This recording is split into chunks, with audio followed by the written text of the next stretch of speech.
Good afternoon, Muskegon. It's that time, October 21st, 2022.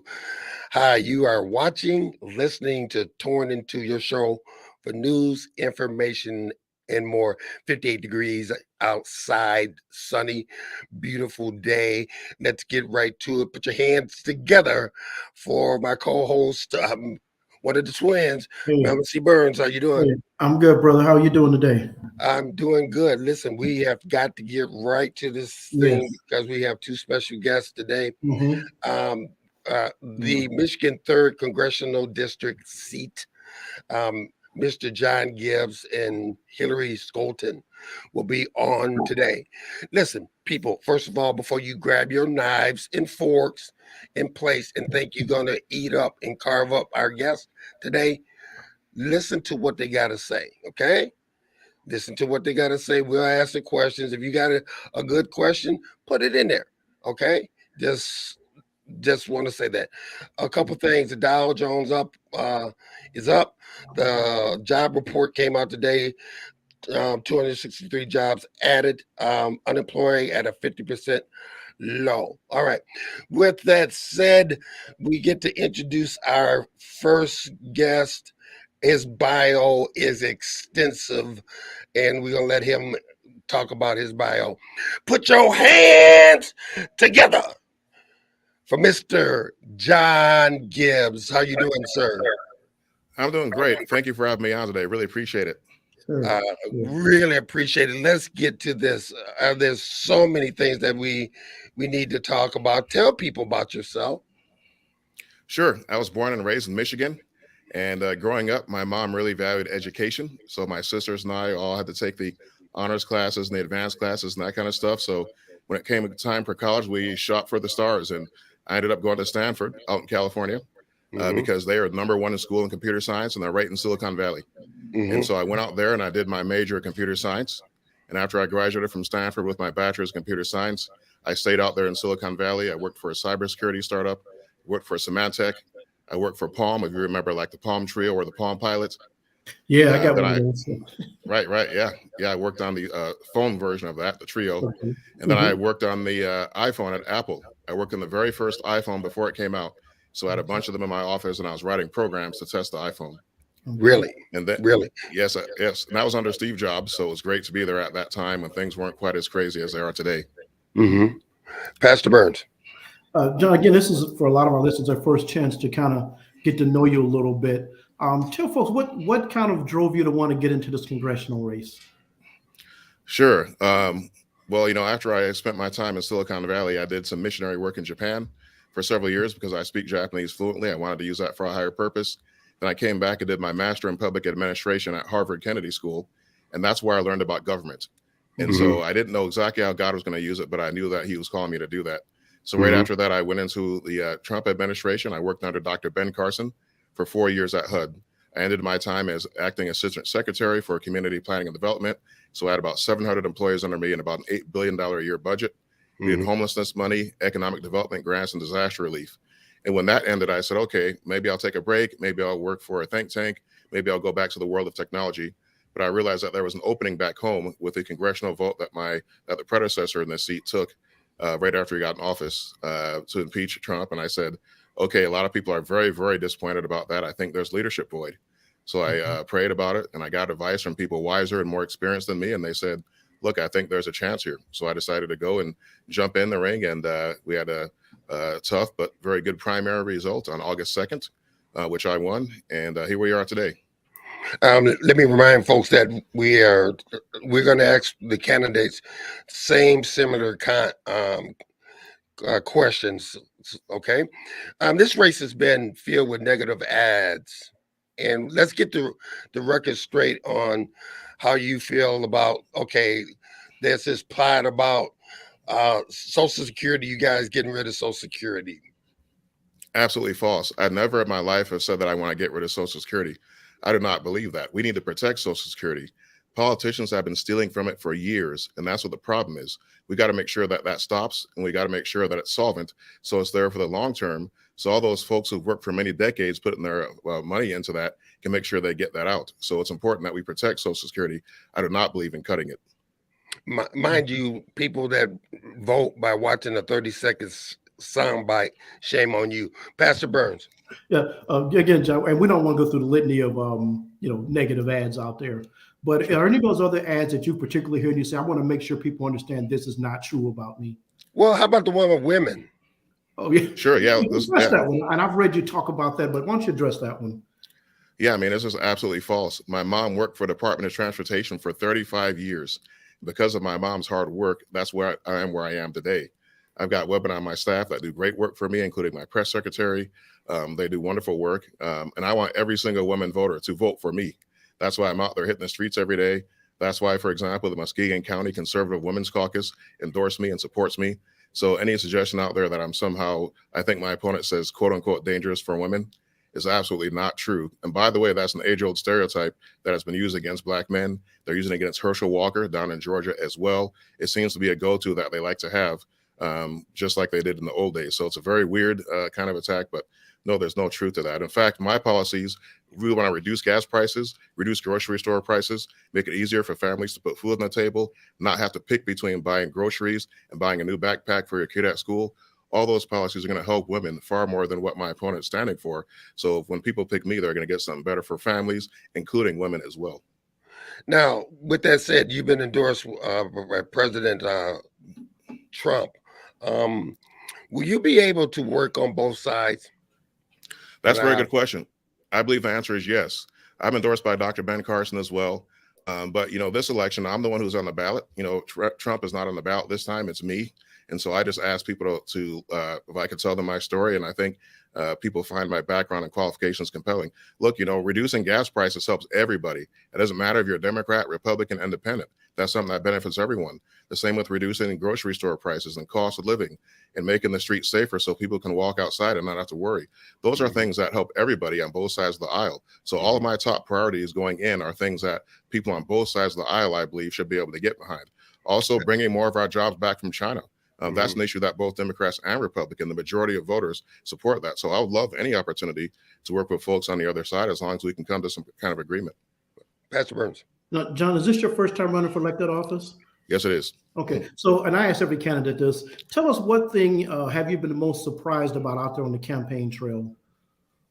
Oh, gee whiz. There's so many things. The importance of money. You kind of go in there thinking that it's all about having the best background and presenting yourself best to the people. But wow, you got to raise a lot. I'm on the phones probably 4 hours a day is what I'm supposed to be doing, just calling people asking for money because it costs a lot of money to run commercials on TV. It costs a lot to pay your staff and to send out mailers and to put radio ads up and all the things you have to do as a candidate. So just the importance of money and the way our election system works is something that was a bit surprising. At some point, do you feel that we have to do something about campaign finance because it is ridiculous the amount of money that has to be raised? Yes, I believe this is becoming a problem for our democracy because that we say it's one person, one vote, which it is, but it sometimes seems like it's $1, one vote. And so I do think we're somehow going to have to get a grip on this, or people are going to keep losing faith in our system if it's just all about whoever has the most money. All right, we're going to go to Houston, Texas. Don't take this personal, but the first question. Okay. Political candidates can say anything in their commercials. The FCC regulates, and the only requirement is to offer equal time to all candidates. I don't vote for any Republicans. Let me address that. That's why we have candidates, try to get all candidates on to see, instead of that 30 or 60-second soundbite, to break the glass, get rid of the smoke, and go straight to the questions. Mr. Gibbs. Yes, I mean, it sounds like the statement he was making that he doesn't vote for any Republicans. I would just very gently and respectfully say I would want him to reconsider. I think we should look at whoever the best candidate is. If that candidate happens to be Republican, then so be it. If it has to be Democrat, then so be it as well. But I think that we need to have a little bit of flexibility here to look at which side actually has the best policies and the best track record. Pastor Burns. Again, John, going back to your experience on the campaign trail, tell us a little bit about what it's been like. And you've been very apt to get out and debate and talk to different groups. Tell us what that experience has been like. Well, we visited every single city and township in this newly drawn congressional district, all 38. We met thousands of people face to face. It's been wonderful. The vibe you hear from people is that we feel like we're losing the country we grew up in. When I was a kid, it was still male and female. Now I guess there's 57 genders. Then gas prices are fitting to hit $5, $6, $7 a gallon. That is just absolutely crushing for people. Grocery store prices are up. And one of the big ones I hear is that people are appalled by what they're trying to teach the kids in the schools these days. We've had so many great mama bears, we call them, who have stood up and went to the school board meetings and who are getting involved in politics for the very first time because they're inspired by what their kids are being taught in school and they want to make a change. So I hear a lot about education too.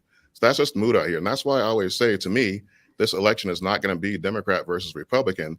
It's crazy versus normal. And all people, no matter what party you belong to, Democrat, Independent, or Republican, who want things to go back to more of a normal state, I think will look at me and think I'm the best option, because I'm all about going back to what is I consider basic common sense. Let me address this question. It says, sorry guys, see you next week. Michael, I think that's unfair. I think that you need to hear both sides of the aisle, and that's what we're here to do. Next question. From Paul Billings. Do you think the Republican Party has done enough to reach the Black community? You know what? I think that's a very fair point. And I think the answer is maybe not. I think there's a lot more that can be done on the Republican Party to reach Black community. I know that we're starting to look at building community centers and historically African-American areas. I think that's a good step, but having that engagement with the community, having a continuous presence, not just during the election cycle, but all year round, being able to build relationships with the folks there and build trust, and even have services for people such as, I don't know, financial literacy, which seems to be something a lot of people are interested in, or being able to help with after school programs for the kids, to help with the college applications or whatnot. I think there's a lot of things that can be done to help build that relationship.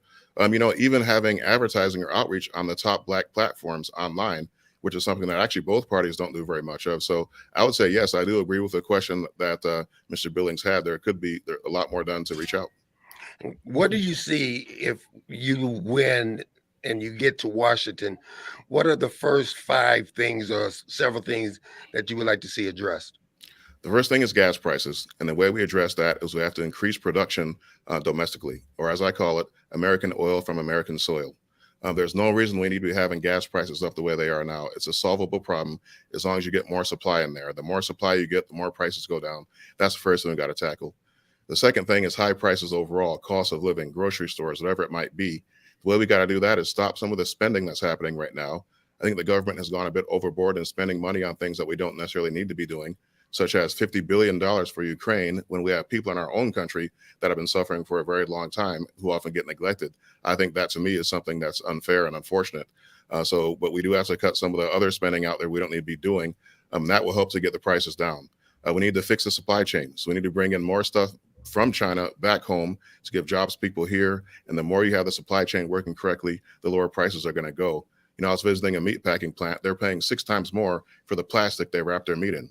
And they're paying 7 times more for the wooden pallets you put the meat on. These are things we can solve if we get the supply chain right and if we get some of the extra spending down that doesn't need to be there. So those are the top 2 priorities, I think. And then anything you can do to get local communities to reduce crime and protect innocent people, especially those in more poor areas who are the greatest victims of crime. Anything we can do to get communities to do that, I think, is something we got to jump on right away. Agree or disagree on this next statement? Do you think some of the things problems that we're going through is not a Democrat thing or Republican thing, or it's because we closed down a country thing? Oh, yes, I agree with that 100%. I think that's a very good point. When you shut down the whole country like that, it's going to cause all kinds of problems. Again, especially with the supply chain. If half the employees are at home and they can't produce the stuff they were producing before, the companies that need to buy that product can't get it now. Then the companies that need their product can't get it, and it causes all kinds of shocks all the way down the supply chain. So I agree with that statement 100%. Okay, Pastor Burns. John, tell us a little bit, again, your faith background, which you mentioned. Tell us a little bit about that and how that will influence you as a potential congressional representative. Sure, I was raised in the church, and I've always been strong in my faith, thankfully, to the way my parents raised me. And I was an evangelical missionary in Japan, and that was a wonderful experience because it's all about faith. It's all about communicating what God has given us over the past 2,000 years to people in a different culture, a different background. And so, in other words, when you do that, I don't explain things the way that I understand them. I explain things the way that the other person can understand so that they can receive that and understand it. I think that is very applicable to running for office, because when I'm out there talking to people, especially with people who might be of a different party, I have the background and experience being a missionary to talk to people in a way that is from their point of view, not just only being from my point of view. And I'm one of the few people in the country actually that has that kind of background. When I was in Japan, I was not only the only Christian anywhere around, I was the only American anywhere around, and I was the only Black person anywhere around for miles and miles and miles. So I know more than anyone, I might dare say, about what it takes to reach out to people who come from different backgrounds, especially when it comes to the gospel, but for any other area as well. You know, I think when you're in politics, it is stressful. There's a lot of hard decisions you have to make. Without God, I believe it is impossible. If someone tries to go in there and do it without God in your life, they'll end up going down the wrong path. That's why I have to get on my knees every day and say, God, do not lean on my own wisdom, but lean on God's wisdom to help me out, and do that constantly so that he can lead me. And he has done that. I'm very thankful. And I think that he will continue to do that. So it is just critical that we have God first and have him to lead us, because there's so much stuff that I can't even understand. So many things out there that are new. So God has been very good at helping to lead me through that. Your thoughts with what you just said in the abortion issue, because my thing is, I feel that being in the ministry as well, that the church missed this opportunity. Instead of screaming, we should have been helping people with this issue. Your thoughts?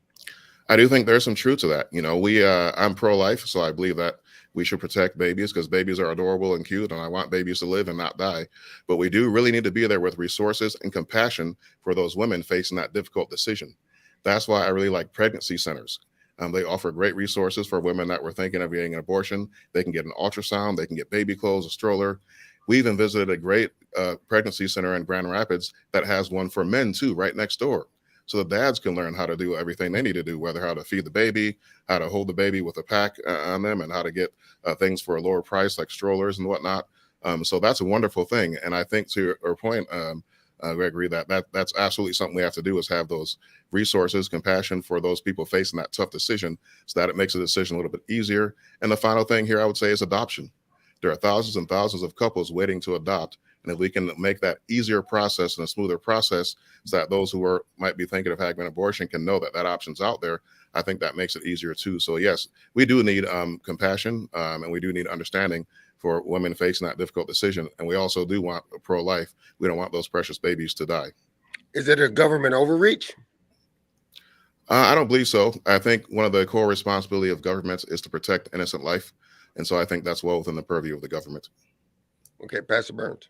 Okay. John, let me answer this question, and I'm gonna feel like this question is fair. You know, the overwhelming percentage of African Americans tend to vote Democrat, and sometimes when African Americans join the Republican Party and run, you know, the stereotypes that you're somehow being used and manipulated. Why don't you speak to that?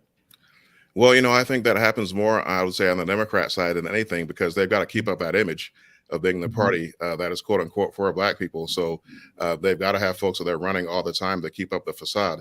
So I do think I see a lot of folks being used on that side of the aisle. And as far as on us, look, I would say politicians run for the right reasons and some run for the wrong reasons, regardless of color.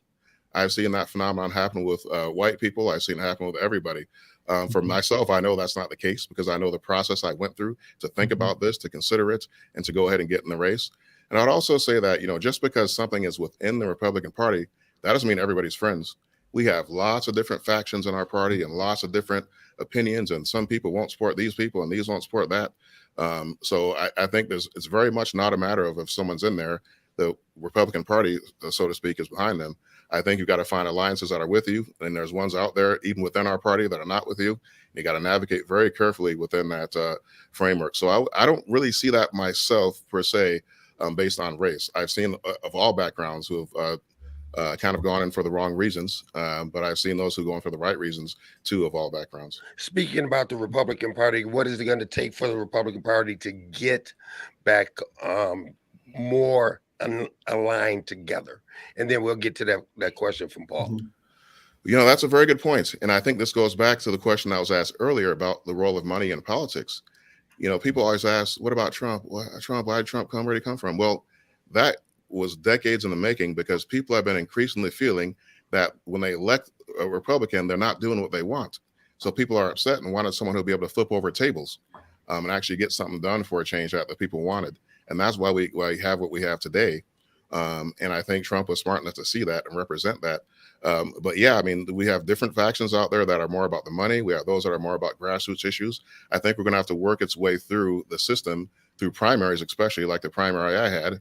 We're going to have more of that. We're going to have more people getting involved at the grassroots level. We see that happening. We see lots and lots of first-time people who've never been involved for politics before, who are stepping up to run as school board candidates, county commissions, township. I think that's a very good thing. And I think that's how the change begins, of kind of reorienting the party from something that's more about the big, stuff, to things that are more about what regular folks care about.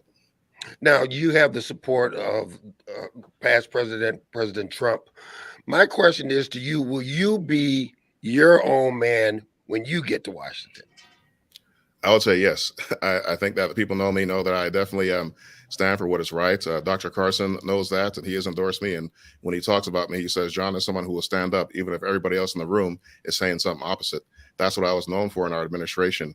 And I also, Trump is not on the ballot this year. I'm on the ballot. So I ask people to vote for me based on my background and qualifications. And I do think that President Trump produced results. We had lower gas prices. We had lower inflation. We had higher wages. Ukraine was not a mess. Afghanistan was not a mess. So I think he did good things. And I think there are things everybody, no matter what party they belong to, can learn from that. But I'm ultimately the representative. It's me who's the member of Congress, me who's doing the vote. And I've always been the kind of person who does what I believe is right. My dad always says it about me too. He goes, you really go out there and do big things. You went over to Japan. There's no black missionaries, none. You were like the first one. You went over there and did that. Now you're running for Congress and you won the primary. You always do what you want. Don't let anybody tell you no. I said, I guess that's true. So yeah, that's who I am. And I've always been that way, and I'll always be that way. Well, we got questions filling up the board. Okay. All right. From Paul Billings. In your opinion, is there a difference between teaching Black history in school and critical race theory?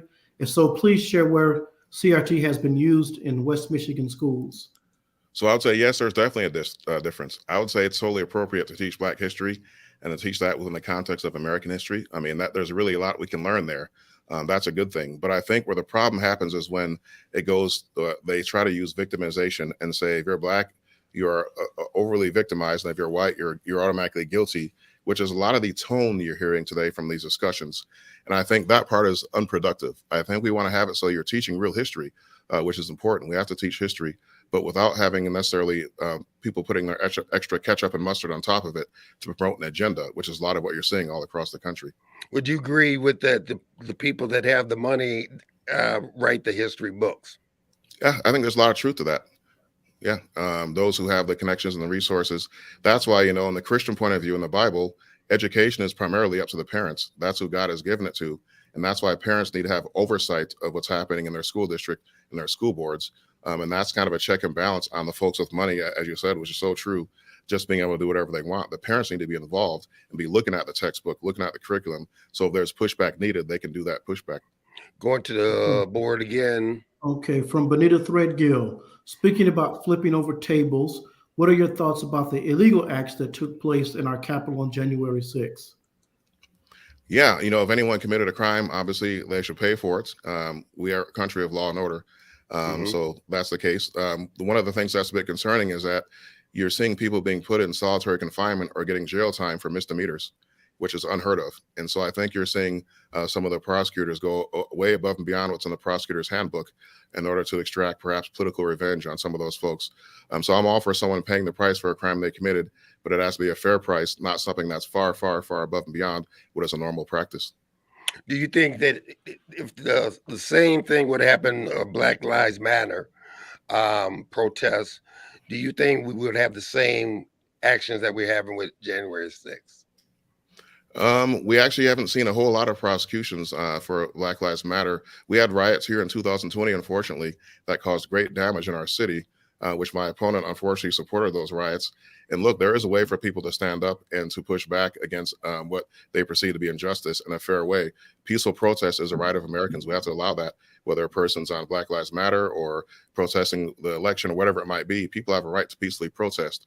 But it's when you start committing crimes such as breaking windows or entering without permission that has to be prosecuted. So look, I think it should be objective and fair, regardless of what side a person happens to be on. It's 2:56, and we're talking to John Gibbs, the 3rd congressional seat. Okay, here's the time for you to get that shameless plug out why people should vote for John Gibbs, and if they need to find out more information, how to. Again, as I said, this is a crazy versus normal, and I stand for what's normal. I believe there's male and female. I believe we should have low gas prices.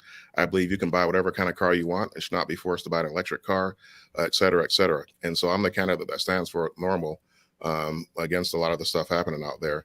I have the best experience. You know, I have, I don't mean to brag, but I have my degrees in computer science from Stanford, public administration from Harvard. I worked for a startup in Silicon Valley, all the way up to big firms like Apple. I was a missionary in Japan. So I know how to communicate in ways that all people can understand. And I spent 4 years in a presidential administration as an assistant secretary with an $8 billion budget. So I know from day one how this stuff works. I know how the laws are made in Congress. I know about the committees. I know about how that interfaces with the federal agencies, and how the lobbyists talk to all of them, and how the media talks to all those groups. I know about that stuff because I've seen it and I've dealt with that in my experience with government. So I'm ready to go on day one. And all those things combined make me far more qualified than anyone else out there. And also there's just a historic value of having a Black congressman in West Michigan, something that is really, really exceedingly rare. I think it's good to have that kind of development and good for our country. So yeah, I think with all those things, I definitely am the best package. Folks can find me at votejohngibbs.com. That's votejohngibbs.com. You can sign up for our prayer list. We do send that out. People can pray for God to help us and deliver victory, and as well as door knocking and donations and everything else too. So that's votejohngibbs.com. Mr. John Gibbs, we want to thank you for the opportunity. And after the election's over, we pray that we'll be able to contact you. Absolutely. That would be great. And I really appreciate you having me on. Thank you. All right. Take care. Say hello to your mother. We like our commercial. Yeah, we'll do that. Absolutely. We'll do that. Oh, wait a minute. Let me see. Wait a minute. What's that? Oh, one last question about the debate. Why haven't you and your opponent debated?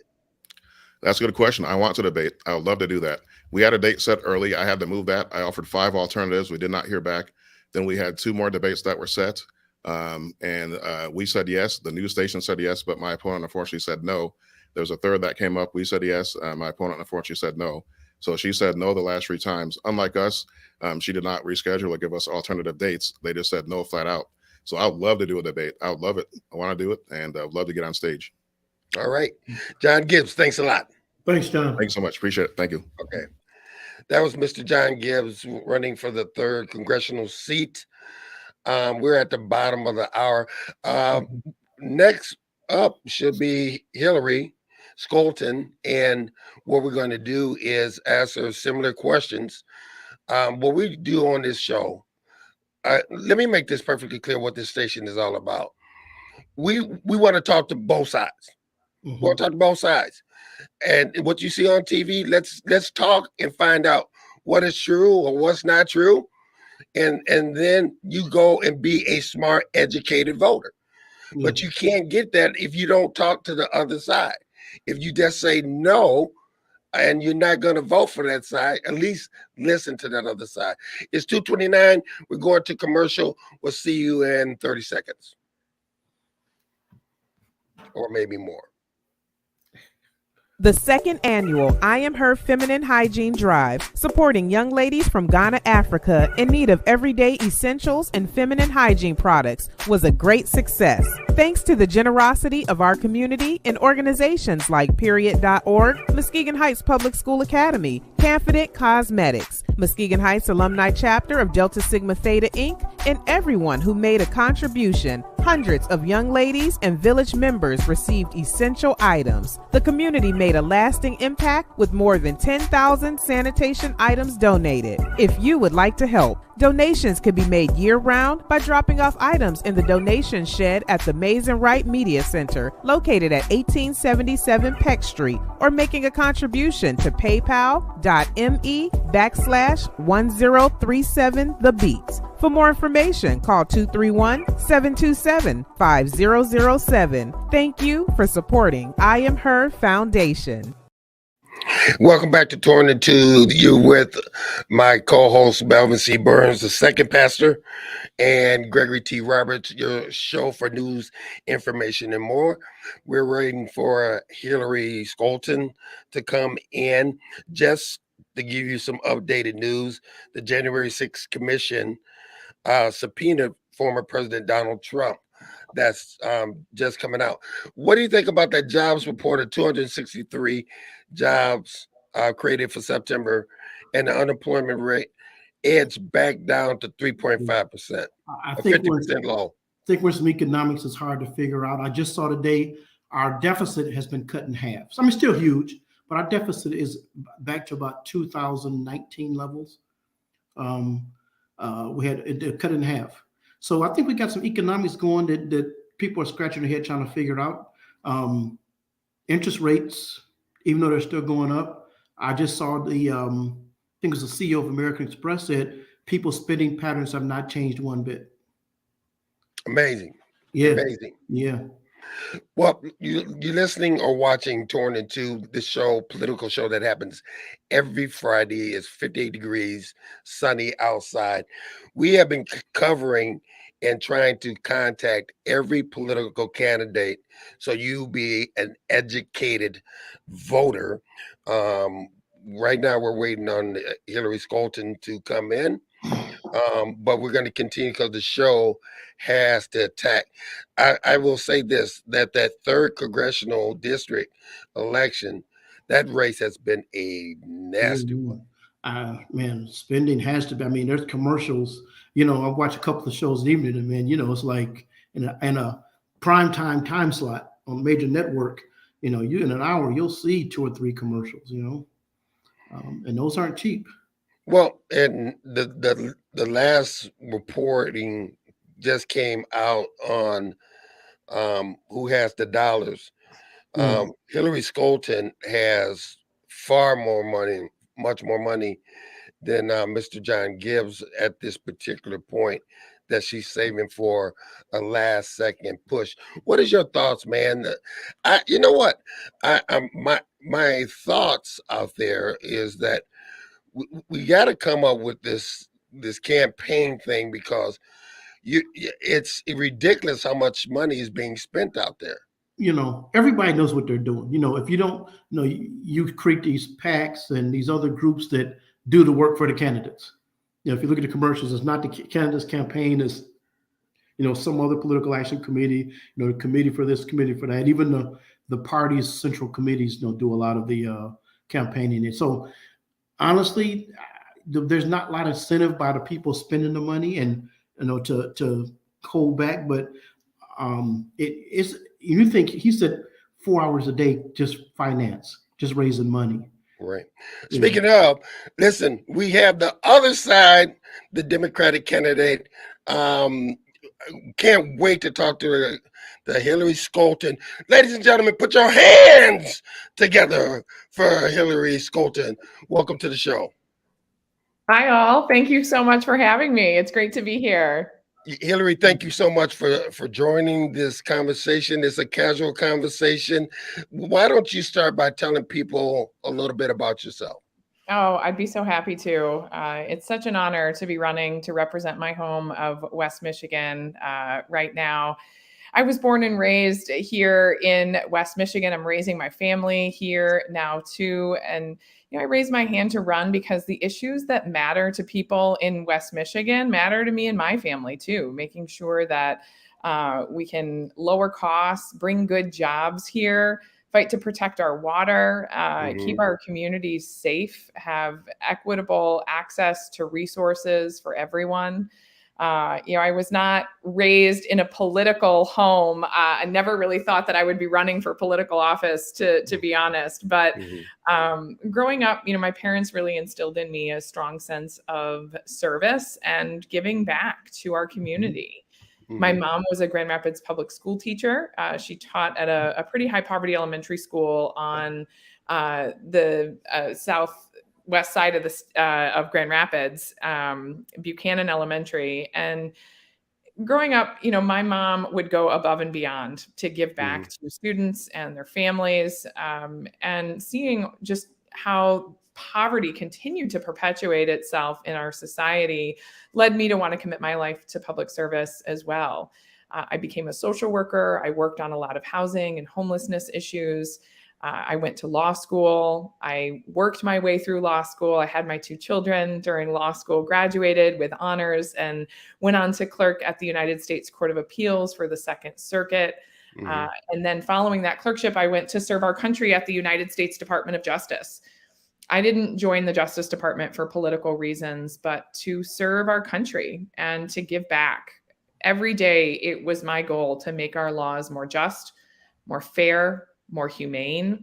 And that's the type of ethic that I will bring to Congress. I worked alongside Republicans and Democrats, and I'll do the same thing because, the thing that matters most is delivering for the people of West Michigan. We want to ask the same questions that we asked John Gibbs. Do you feel that the current state of the economy is due because it's not a Republican thing, a Democrat thing, is because we closed down a country thing?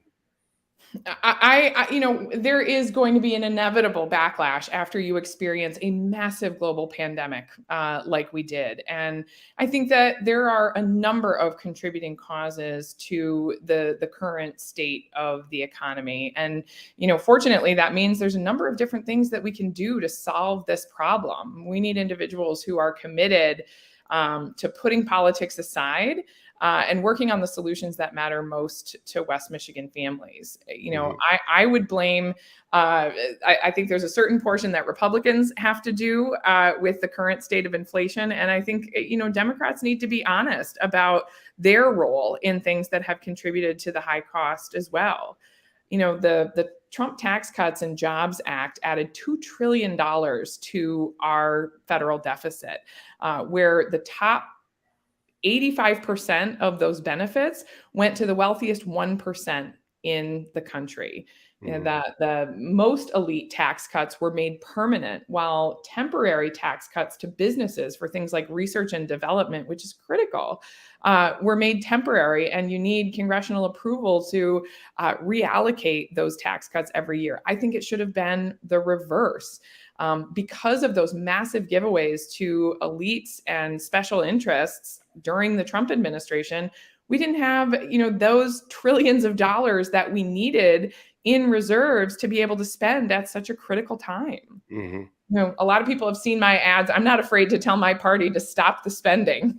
Right. I say it over and over. And I don't think that, I think Republicans would have us believe that excessive government spending is the only cause of inflation right now. I'm willing to admit that it is part of the cause.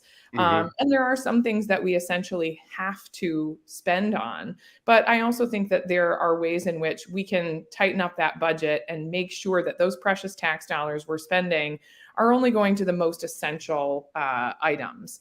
Let's get to some of these negative ads have been brutal. Terrible. You're too liberal for this area. Yeah, my kids would disagree. They were joking the other night when I was telling them, you guys got to go to bed, you got to clean up, or you're not going to get your electronics for the rest of the week. And they were like, I thought you were supposed to be liberal Hillary Scholten. You're not giving us any grace here, Mom.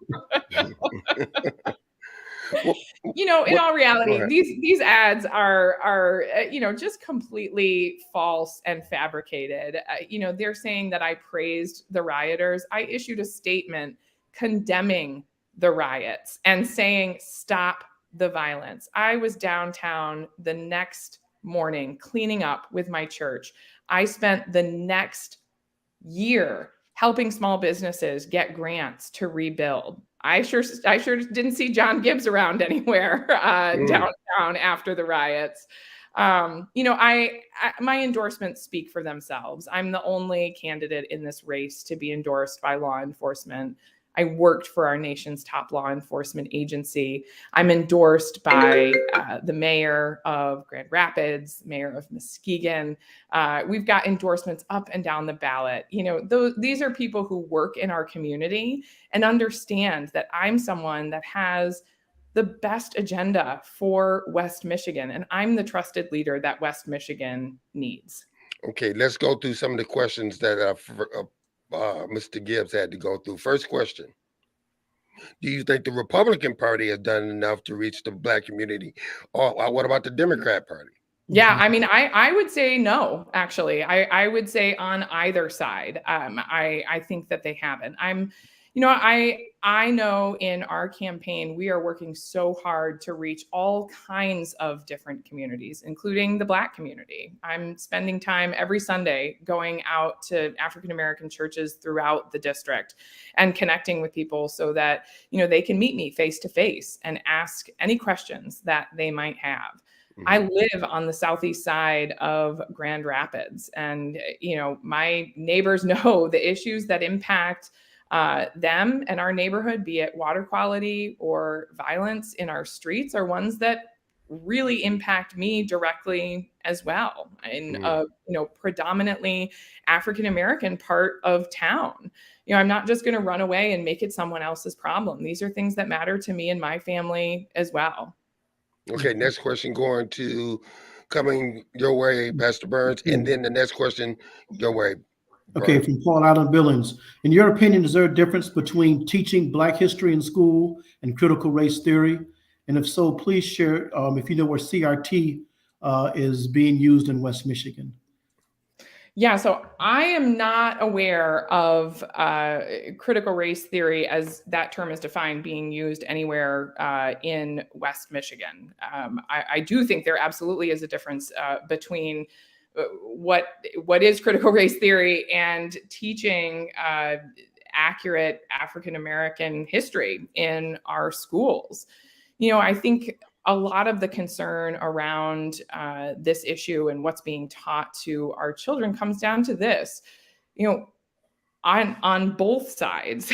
But I think, in particular, individuals who want to weaponize the teaching of history are putting politics in our classroom at a time when our children need us now more than ever to focus on the basics. As the first mom to ever represent West Michigan in Congress, think about that. We have never sent a mother to Congress. I'm a mom of 2 school-aged kids. I understand what these last 2 years of the pandemic have meant. I will never forget getting that call from school and being like, you want me to do what now? Hold my job and teach my kids at home every single day. Right. Tell my 7-year-old to sit on a Zoom screen for 8 hours a day. You got to be kidding me. Right. I hope there's a lot of parents out there shaking their heads because the learning loss that has happened over these last 2 years has just been tremendous. We can all sit here and say what we would have done differently or better in response to the pandemic. We have the benefit of hindsight now. At the time, we were dealing with a critical, novel virus that was killing hundreds of people every single day and had a disproportionate impact on communities of color. We were doing everything we could as a country, as a community, to try to curb the death and the suffering. I think it is more important now than ever that we need to double down, get politics out of the classroom, and make sure that our children have an accurate and informed education. And absolutely, as a parent, I believe parents need to be at the center of that conversation. Pastor Burns. We asked other candidates this. Tell us what you have learned from speaking to people on the campaign trail. Oh, oh my goodness. So many things. I thought you were going to ask about something specifically, so I was waiting for you to finish the question, but just generalize what the experience has been. I think I have learned that more than anything, people want a leader who is relatable and someone that they can connect with, who they know will be accountable to them.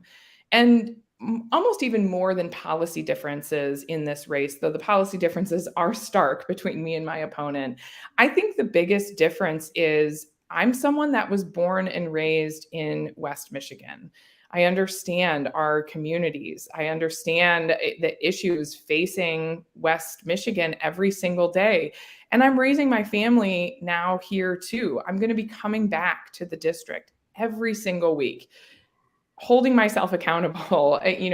Whether you're catching me in the grocery store, out to dinner with my family, at church on Sunday, at a sporting event, I'm going to be there and answering voters' questions. If you disagree with something I did in Washington, you're going to be able to find me and hold me accountable. That's what a representative should be.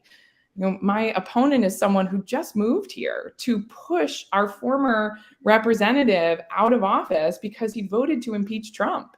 And I think that's something that really bothers a lot of people, is that he doesn't have deep connections here. What's to keep him coming back? He's backed out of 3 different debates with me.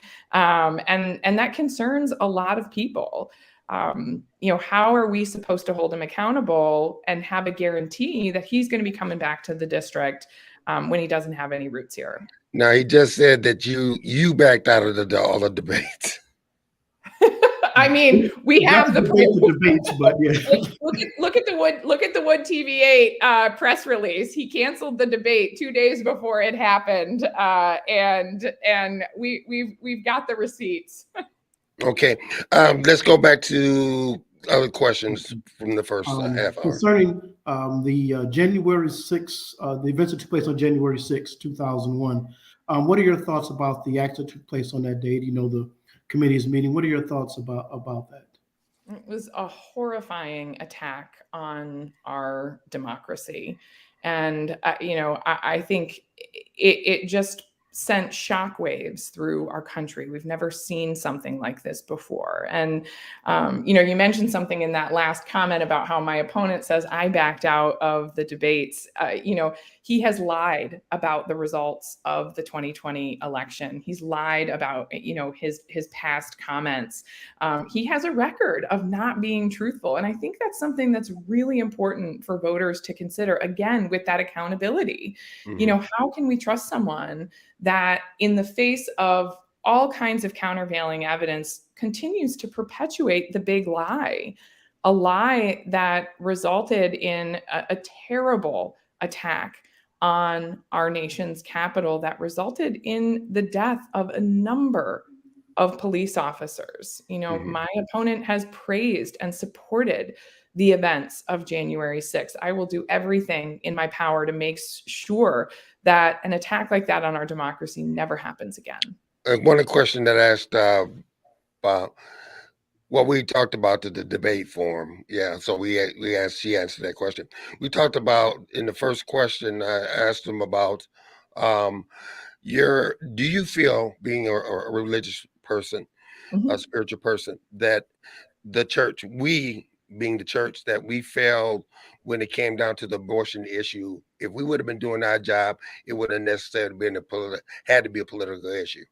I think that, this is an issue that does not belong in the hands of the federal government. I can't believe how many people of faith have been approaching me since the Roe versus Wade decision and saying to me, Hillary, we need to do more as a church to step in here, because I don't like abortion, but I don't think it should be illegal. We should not be policing doctors and nurses from making these critical healthcare decisions, but we can and should be doing so much more to support women who feel compelled to have an abortion when they wouldn't otherwise necessarily need one, whether it be, they're in an abusive relationship, or they have been in a economically deprived situation and they feel like they don't have another mouth to feed.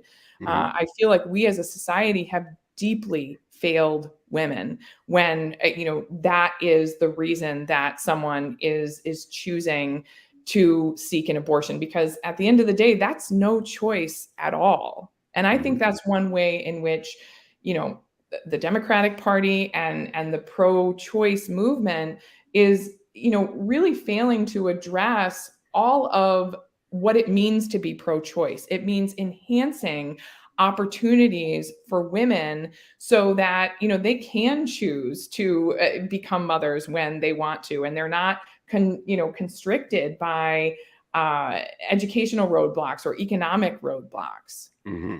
Pastor Burns. I think we had another question. Okay, I apologize for that. Tell us a little bit, what should people expect from you as being influenced by your faith background? What should they expect from you if you're elected to Congress?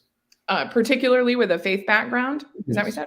Yes. Yeah. How it influences your decision making? Oh, absolutely. Well, two things I think are so important to understand about me in this, is one, that I'm someone who, despite the fact that the Democratic Party doesn't necessarily talk about their faith all that often, although President Obama did, he talked a lot about his faith on the campaign trail and in office. I'm someone who I talk openly about my faith because it is the most important aspect of my life. It influences who I am and how I commit myself to serving our community every single day.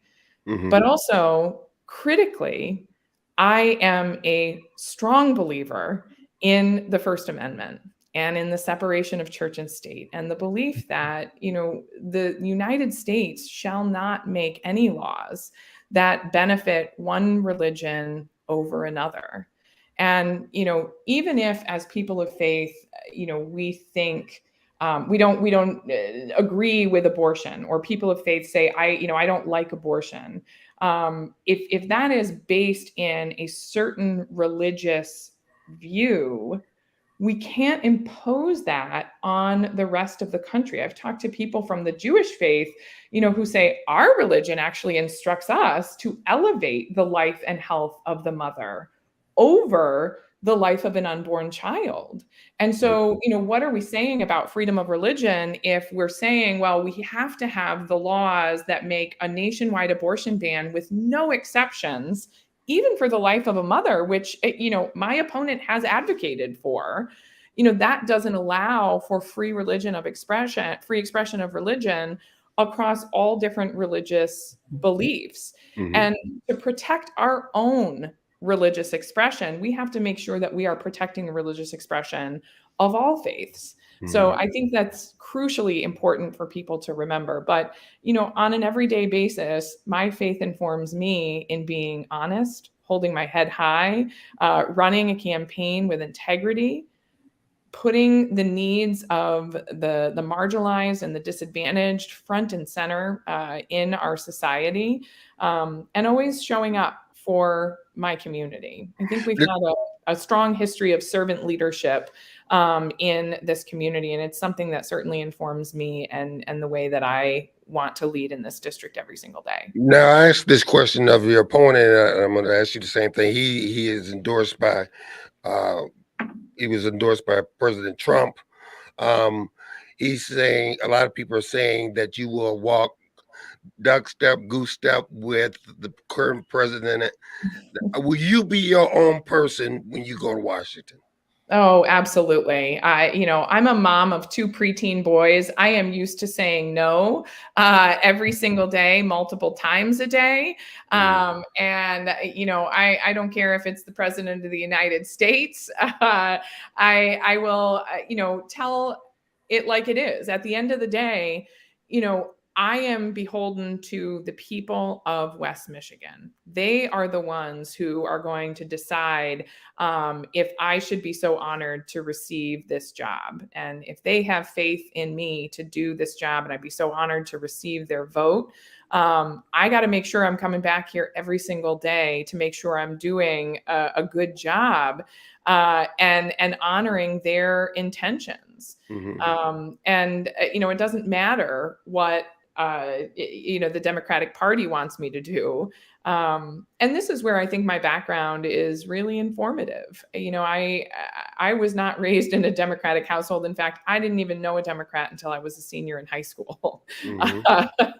I've had to come to my own conclusions about what policies I think best are what policies I think work best for our community, for our larger country as a whole.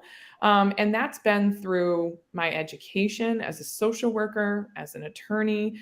But more than anything, it's been through my lived experience of walking hand in hand with people and our small businesses here in this community when they have gone through hard times, and figuring out in collaboration with them what are going to be the best policies. And that, again, is where I think my endorsements just speak so highly for me. Again, mayors in nonpartisan positions reaching out to endorse and support me. We're actually rolling out a group today of Republicans and independents, prominent local, state, or former elected Republican representatives, the families of prominent Republicans who are coming out to support and endorse me because they feel that I am the only candidate here who has the qualities and the characteristics to best represent our district. Let me ask you this question. The finance report came out and you have raised a lot of money, but at some point, do you think that we need some finance because so much money is being spent out there? Do we need to zip this? What needs to happen? Oh, absolutely. 100%. I am a huge supporter of campaign finance reform. I am I'm a working mom of 2 kids, and, I do not come from money. So many people who get into politics are millionaires or heirs to, millionaire fortunes because they just self-fund their own campaigns. I have had to work so hard, talking to people, convincing them of the value and benefit of what I'm trying to do here, what we all are trying to build here in the new political movement that is the Scholten for Congress campaign. And we have raised a lot of money, and I'm proud of the people who have been willing to, give me $25 here or $50 there and help to propel our campaign forward.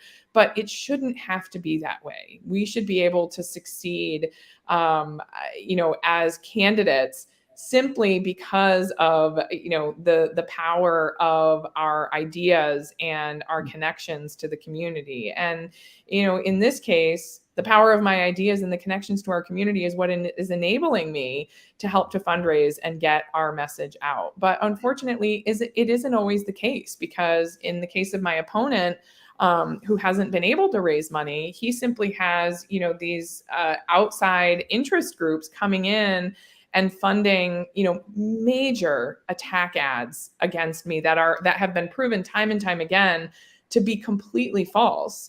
And so, that is a real disservice to the community. Mm-hmm. Okay, you have 2 minutes. Give you that shameless plug why people should vote for you. The issues that matter to people here in West Michigan are what is motivating me to run every single day. I want quality representation. As a mom of 2 school-aged kids, as a woman who is looking at the potential of losing my own ability to make critical healthcare decisions, facing off against someone who has said and argued against taking away a woman's right to vote.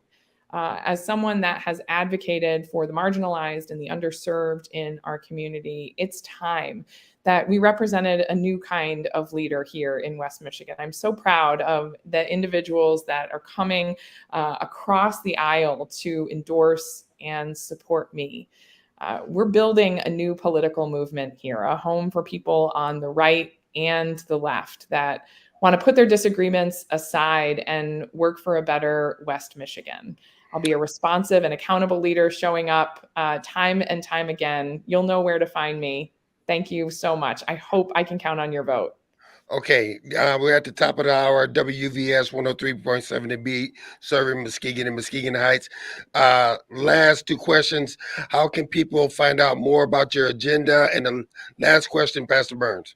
Yes, we didn't get a chance to ask John Gibbs this question, but what are your thoughts on reparations for descendants of slavery there's a big rally a few days before the election?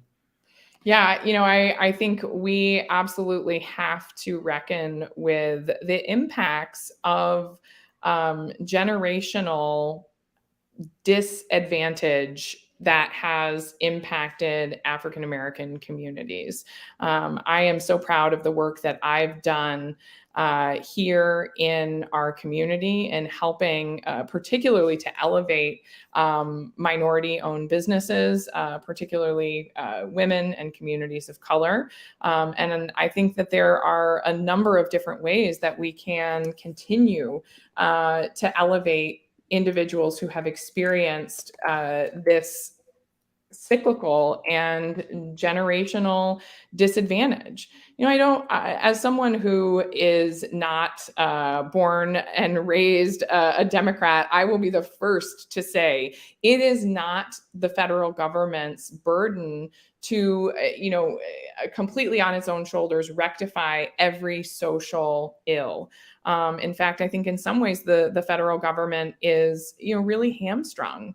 And I think from being the leader on fixing social issues, and it has to be a public partnership, a public-private partnership, a relationship with our community. And I think doing more to support Black-owned small businesses, getting them access to capital, has to be front and center there. It's something that I have worked on directly here in Grand Rapids. I've made it known being on the small business committee is a top priority of mine, so that we continue to help small businesses across the community, but particularly minority-owned small businesses, continue to thrive. All right, Hillary Scholten, thank you so much. You have a great weekend.